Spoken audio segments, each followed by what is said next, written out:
melanjutkan materi MPLS yang terdahulu. Pada siang hari ini, yang pertama saya ingin memperkenalkan diri dulu. Nama saya Pak Budi Setianto. Sehari-hari di SMP 1 Bungkal mengajar IPA. Dan tak lupa Pak Budi sampaikan untuk siswa-siswi kelas 7 tahun 2021-2022, selamat datang, selamat bergabung dengan keluarga besar SMP 1 Bungkal. Dan Pak Budi harap tidak berlama-lama kalian cepat beradaptasi dengan perubahan-perubahan yang mungkin, yang pastinya kalian alami dari usia sekolah dasar, sekarang sudah disebut sekolah menengah pertama, nanti kelanjutannya sekolah menengah atas, itu pastinya seperti itu. Jadi Pak Budi harap kalian secepatnya beradaptasi dengan situasi-situasi termasuk pola-pola cara belajar utamanya. Untuk siswa-siswi kelas 7 baru, pada kesempatan ini sesuai jadwal MPLS hari kedua, materi yang harus kita diskusikan atau saya sampaikan terkait dengan struktur dan muatan kurikulum,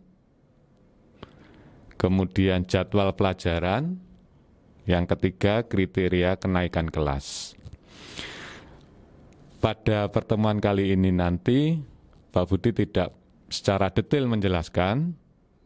Nanti untuk penjelasan-penjelasan atau pemahaman-pemahaman lebih lanjut, anak-anak nanti akan sedikit demi sedikit memahaminya, karena bagaimanapun dengan situasi yang seperti ini yang kita harus berjauh-jauhan dengan sistem daring seperti ini, ya mungkin pemahaman-pemahaman yang kita dapatkan nanti butuh waktu untuk bisa menguasainya. Jadi minimal hari ini kalian ada sedikit gambaran apa itu tentang struktur dan muatan kurikulum di SMP, kemudian jadwal pelajaran di SMP 1 Bungkal untuk masa pandemi, untuk pembelajaran daring ini, kemudian kriteria kenaikan kelas. Oke, di materi pertama tentang struktur dan muatan kurikulum. Yang pertama, struktur kurikulum itu apa gitu. Struktur kurikulum kalau secara lengkap itu saya bacakan di buku kurikulum sekolah ini. Struktur kurikulum SMP itu merupakan pengorganisasian kompetensi inti, mata pelajaran, beban belajar, kompetensi dasar, dan muatan pembelajaran. Itu secara redaksional seperti itu. Kalau mau dipahami secara sederhana, struktur itu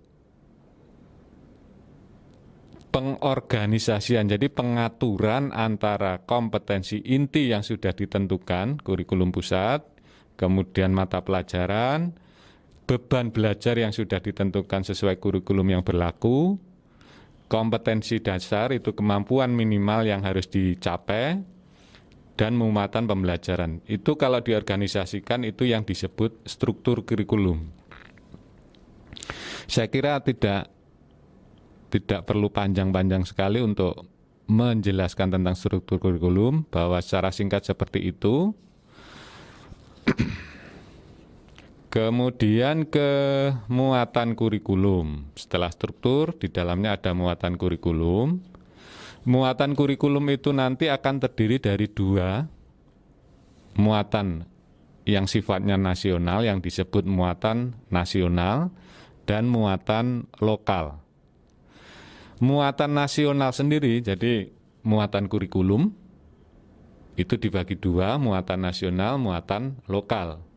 Muatan nasional ada dua pengelompokan, kelompok mata pelajaran A dan kelompok mata pelajaran B. Contohnya ini, kelompok mata pelajaran A itu terdiri dari 6 pelajaran. PAIBP, PKN, Bahasa Indonesia, Matematika, IPA, IPS, Bahasa Inggris, itu termasuk kelompok A. Kemudian kelompok B, itu ada seni budaya, penjas orkes, dan prakarya. Sekali lagi, kelompok A dan kelompok B ini masuk muatan nasional. Kemudian muatan kurikulum yang kedua itu disebut muatan lokal. Muatan lokal di SMP kita ini satu pelajaran, yaitu bahasa Jawa. Saya ulang, struktur kurikulum tadi, pengorganisasian secara keseluruhan mulai KI, KD, beban belajar, kemudian muatan kurikulum itu ada dua, muatan nasional, muatan lokal. Muatan nasional ada dua kelompok pelajaran, terus muatan lokal hanya satu pelajaran, bahasa Jawa.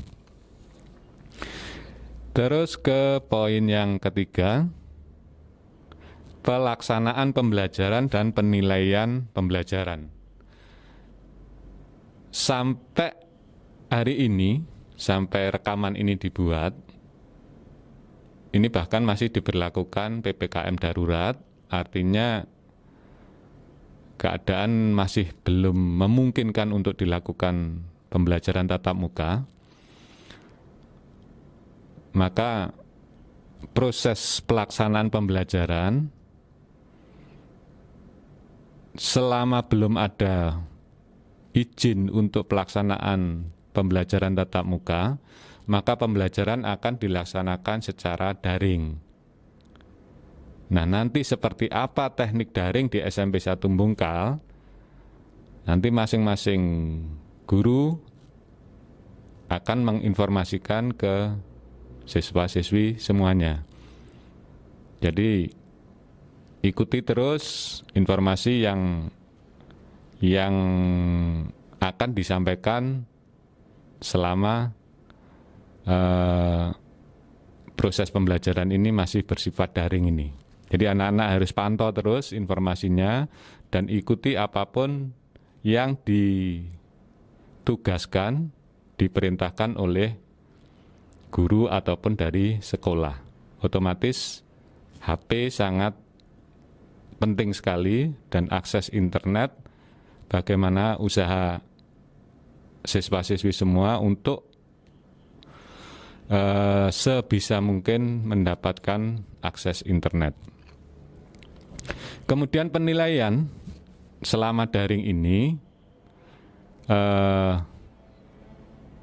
itu biasanya Bapak Ibu guru untuk penilaian harian itu bisa lewat daring atau mungkin luring.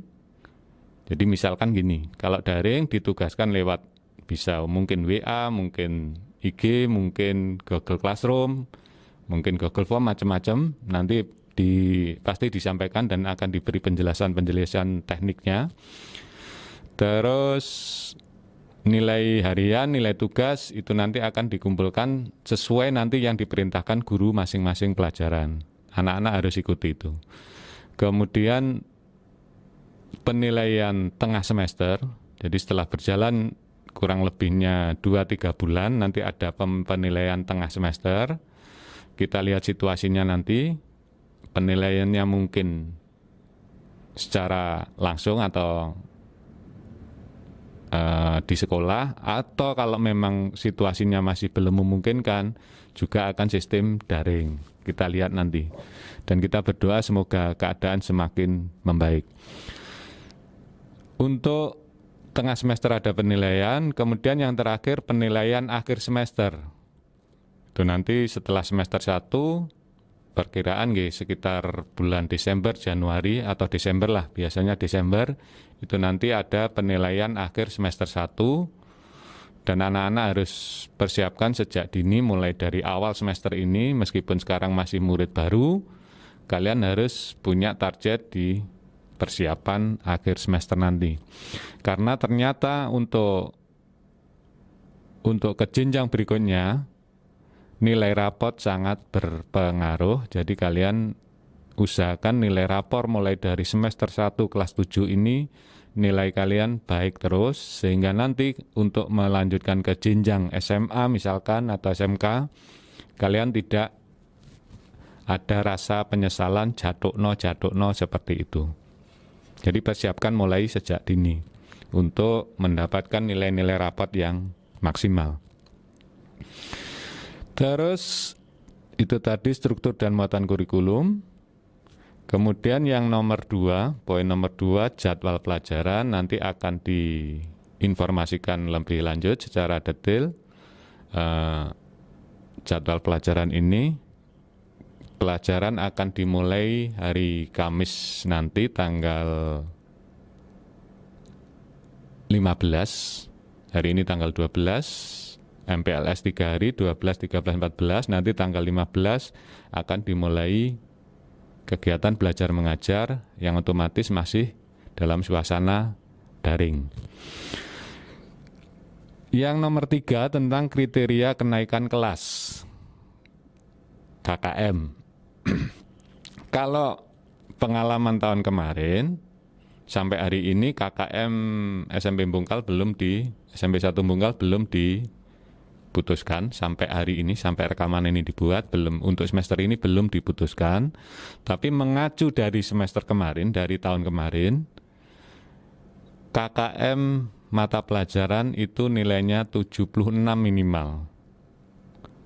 Dan nanti kalaupun ada perubahan, jika ada perubahan, nilai-nilai KKM untuk masing-masing pelajaran itu akan diinformasikan ke seluruh siswa. Saya kira materi hari ini seperti itu. Jadi sekali lagi hanya poin globalnya yang saya sampaikan. Nanti sambil berjalannya waktu, saya yakin murid-murid baru, keluarga baru di SMP 1 Bungkal, yaitu kalian, anak-anak siswa-siswi kelas 7 baru, kalian nanti akan tahu persis bagaimana seorang murid SMP itu yang seharusnya, terkait dari cara belajar, kemudian perubahan mental dari usia anak ke usia remaja, kalian harus persiapkan. Dan karena jarang bertemu dengan Bapak Ibu Guru, kalian harus mampu untuk menjaga diri kalian, menjaga selama masa pandemi ini untuk selalu patuh prokes, dan kita selalu berdoa agar situasi semakin membaik dan kita bisa belajar seperti dulu kala. Terima kasih perhatiannya anak-anak, dan semoga ini bisa memberi sedikit gambaran tentang materi hari ini. Ada kurangnya Pak Budi mohon maaf. Selamat datang di SMP 1 Bungkal, selamat bergabung, semoga sukses. Assalamualaikum warahmatullahi wabarakatuh.